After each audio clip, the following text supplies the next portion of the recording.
Hello and welcome to a special Car Dealer Live. My name is James Batchelor, and today, ahead of the Car Dealer Used Car Awards, the biggest award ceremony for the used car industry, we're chatting to our headline sponsor, Black Horse. And joining me is the company's head of motor finance, Tim Smith. Hello, Tim. Hi, James. How are you doing? Lovely, always lovely to talk to you, Tim. Thanks for joining us today. Now, firstly, this is your 10th year. I can't believe I'm saying that. The 10th year of supporting these awards. This year really is set to be a cracking event with some wonderful people and some wonderful businesses celebrated. How proud are you to support these awards? Well, as ever, we're really, really proud to be associated with the Used Car Dealer Awards.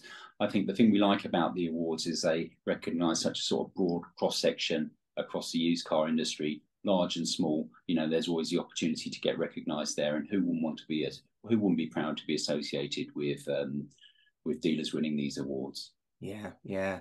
I mean, how important is it for companies such as yours to honour the best of the best in the used car business? Yeah, really, really important. I mean, I think there's been a lot of challenges this year in the market. There always is. We always struggle with certain things, but it's been quite a tough year in that respect. Lots to deal with.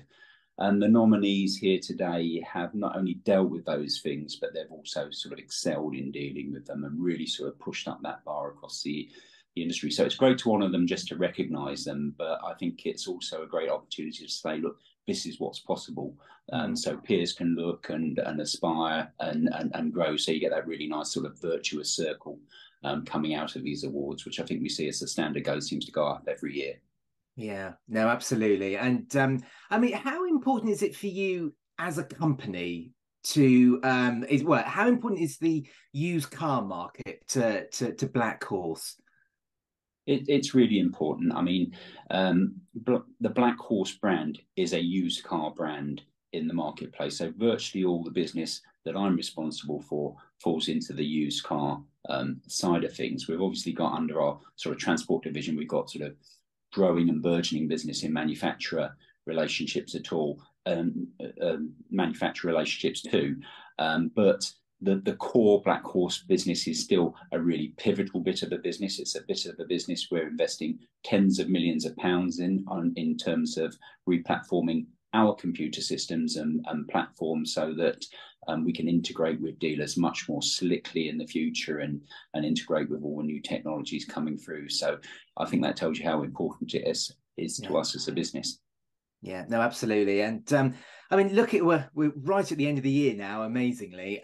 Just sort of looking back over the past 12 months, I mean, what do you think the challenges have been for Black Horse, but also the used car industry as a whole?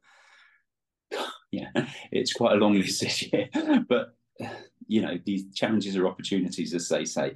I think interest rates has been a critical one this year. They've been sort of rising steadily for some time now. Hopefully, we're at that zenith and they're starting to come down, but no one can guarantee that. But that's making life more expensive for our dealers and for our customers too, which is a concern, and that's something that will drag on sales.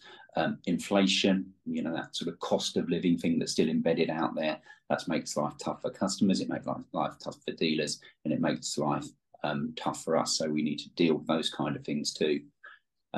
Be really interesting, the supply and demand dynamic in the marketplace as we see the problems from COVID still sort of manifesting with not a lot of new cars flowing through into sort of new used cars, as I would call them, out in the marketplace, which is a challenge. So we've seen cars getting older on the book, and we've also seen some price fluctuations driven by electric vehicle pricing at a new level, impacting levels in the used car market. And that's had quite a big impact on some of our dealers who've been investing in that stock to move on. So, and also weather conditions recently for some of our dealers have been challenging too, which all links back into that, the reason why we're aiming for that sort of net zero agenda. So lots of things there, but on a positive note, I think, you know, tonight is the awards night is a great example of people who've dealt really, really well with those challenges and turned them into opportunities for their businesses. Yeah, yeah. Well, it's time to get your crystal ball out now, Tim. I mean, I suppose it was pretty difficult to predict what was going to happen in 2023, but I'm going to ask you what you think might be in store for 2024. Yeah, well, I think the only thing you can predict is it will be unpredictable.